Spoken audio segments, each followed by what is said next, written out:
Selamat berjumpa kembali dalam layanan audio Sahabat Seperjalanan. Hari ini adalah hari Sabtu 9 Agustus 2025.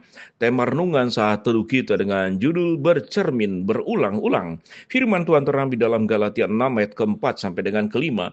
Baiklah tiap-tiap orang menguji pekerjaannya sendiri, maka ia boleh bermegah melihat keadaannya sendiri dan bukan melihat keadaan orang lain. Sebab setiap orang akan memikul tanggungannya sendiri. Mari kita berdoa.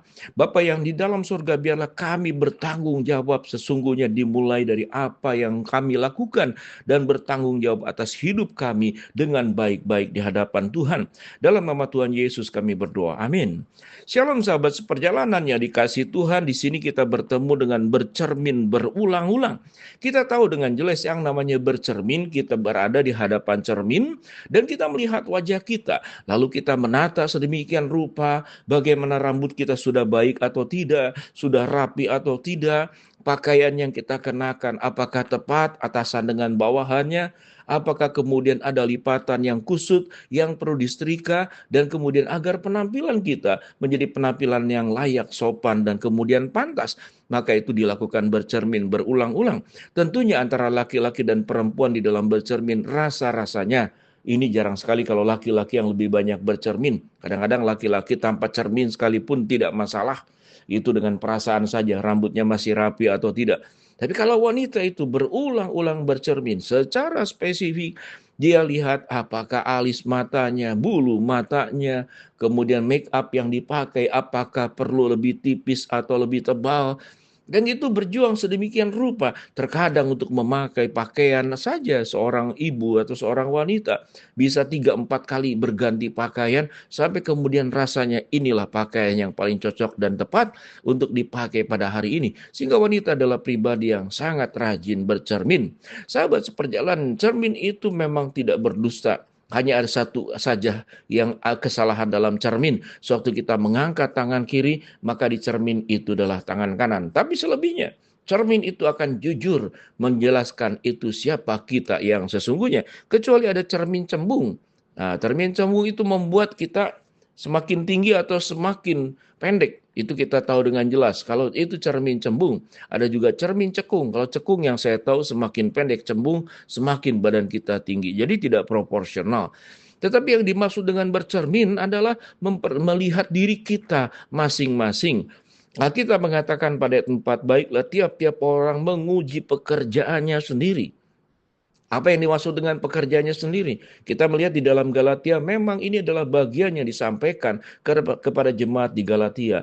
Untuk mereka masing-masing menguji, baik Paulus sebagai rasul, baik jemaat-jemaat di Galatia, ada yang menjadi pimpinan gerejanya, gembalanya, atau kemudian jemaat biasanya. Semua harus menguji pekerjaannya sendiri, pekerjaannya masing-masing. Di dalam komunitas kita tahu dengan jelas, baik dalam rumah tangga sudah punya peran masing-masing, suami dengan tugasnya, istri dengan tugasnya, mertua dengan tugasnya, menantu dengan tugasnya, anak dengan tugasnya, orang tua dengan tugasnya. Di dalam dunia pekerjaan, dunia bisnis, masyarakat, setiap kita juga ada tugasnya masing-masing dalam rukun keluarga, rukun rumah tangga, atau rukun tetangga di RT RW setempat. Itu sudah ada tugas masing-masing. Bagaimana kemudian tukang buang sampah bangun pagi-pagi mengambil sampah kemudian membuangnya. Itu pekerjaan tukang sampah. Tetapi penjaga malam, maka dia akan bekerja dari malam hari sampai subuh untuk menjaga keamanan, melihat lingkungan. Setiap orang punya pekerjaannya masing-masing. Sahabat seperjalanan, Alkitab menjelaskan di dalam kehidupan kita, berhati-hatilah. Kita jangan terlalu mencampuri kehidupan orang lain, membicarakan pekerjaan orang lain, atau bahkan secara tidak sadar membanding-bandingkan. Baik membandingkan karena kelebihan orang lain yang membuat kita kemudian hanya berfokus kenapa saya tidak memiliki sebuah pencapaian yang lebih baik, yang lebih berhasil. Akhirnya kita meratapi diri sendiri, merasa diri kurang beruntung, merasa diri kurang layak, merasa diri kurang baik. Maka pada saat itulah kita sedang mencela diri sendiri. Kita lebih banyak melihat orang lain, kelebihan orang lain. Masuklah ke dalam kondisi yang kurang baik, sehingga kita menjadi pribadi yang tidak menghargai diri sendiri. Atau sewaktu kita kemudian melakukan segala sesuatu, kita melihat kelebihan diri sendiri, lalu melihat kekurangan orang lain. Terus mengurusi pekerjaannya orang lain. Masuklah ke dalam dosa, kita menjadi orang yang memegahkan diri, menjadi orang yang sombong, lalu merendahkan orang lain. Setiap kita masing-masing, pada ayat yang kelima dikatakan setiap orang itu akan memikul tanggungannya sendiri. Setiap orang akan bertanggung jawab atas kehidupannya pribadi masing-masing.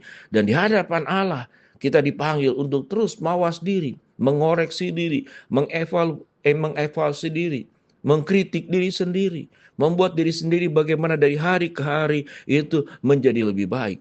Tetapi tugas untuk mengkritik orang lain itu siogianya dijauhkan. Jangan sampai seperti renungan sahabat seperjalanan di kemarin di Jumat 8 Agustus.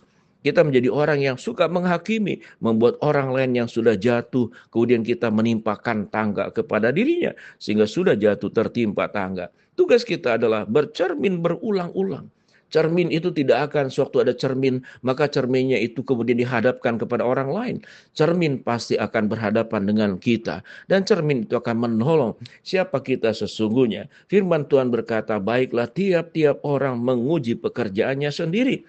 Dan biarlah ia boleh bermegah melihat keadaannya sendiri dan bukan melihat keadaan orang lain. Apa yang dimaksud dengan bermegah? Bermegah artinya kita boleh bersyukur. Makna bermegah di sini bersyukur. Kalau kita sudah melakukan yang baik, kita sudah memberikan yang terbaik buat Allah. Kita bersyukur kepada Tuhan yang sudah menolong kita. Bukan karena kemampuan kita, bukan karena kehebatan kita, tapi pertolongan Tuhan. Dan kita taat kepada pertolongan Tuhan. Kita menjadi orang-orang yang taat. Tuhan tunjukkan jalan kemana, kita tidak kemudian memilih jalan yang lain. Kalau Tuhan meminta kita kemudian membantu, menolong orang lain, lakukanlah. Kalau Tuhan meminta kita untuk berdiam diri, menjaga mulut kita, jangan sampai kemudian kita berbuat dosa dengan mulut kita, dengan cara menilai pekerjaan orang lain. Jadi pribadi yang terus bercermin berulang-ulang tentang siapa diri kita masing-masing, maka kita akan menjadi orang yang bijaksana. Kita akan melihat pertumbuhan demi pertumbuhan yang terjadi dalam setiap kehidupan kita masing-masing. Karena kita rajin mengurusi diri sendiri. Sahabat seperjalanan, setiap kita punya kendaraan. Kita tidak akan mengurusi bukan kendaraan tetangga, tetapi kita mengurusi kendaraan kita sendiri. Supaya kendaraan kita tidak rusak, kendaraan kita juga perlu diservis berulang-ulang. Bagaimana kita memperlakukan juga seluruh kondisi keluarga yang ada dalam diri kita. Maka kita juga belajar untuk memperhatikan minimal diri sendiri. Tidak perlu mencampuri urusan rumah tangga orang lain, pekerjaan orang lain.